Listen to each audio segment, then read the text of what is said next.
जब वो हमारा धरना था 126 दिन का, तो बड़े बड़े मुश्किल वक्त आए।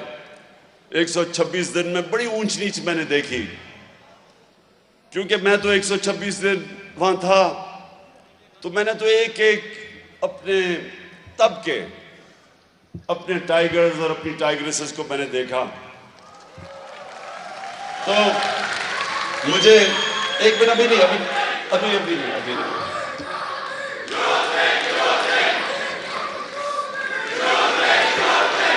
यूथ विंग तो 8 साल पहले थे नहीं, वो तो बच्चे थे तब।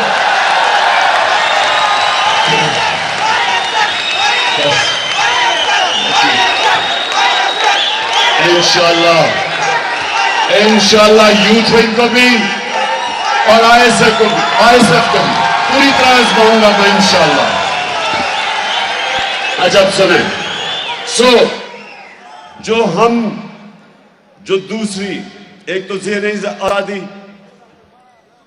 वो मेरे नबी सल्लल्लाहु अलैहि वसल्लम ने उनके रास्ते पे चल के इंसान ज़हनी तौर पे आज़ाद हो जाता है।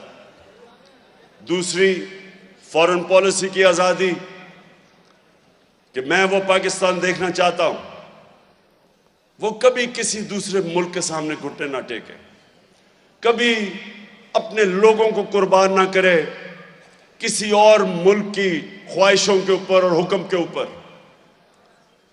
जो वॉर ऑन टेरर थी, 80,000 हमारे पाकिस्तानी कुर्बान किए गए, क्योंकि हमारा हुक्मरान किसी और की जंग के अंदर शामिल हुआ और उनके सामने घुटने टेक गया।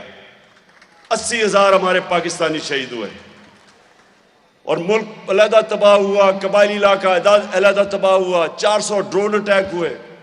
अभी एक फिल्म भी आ रही है, एक बेचारा, एक आदमी जिसकी घर वाले ड्रोन अटैक में मारे गए थे, उसने एक पूरी तफसील में बताया कि वो किस तरह का जुल्म उन लोगों के ऊपर होता था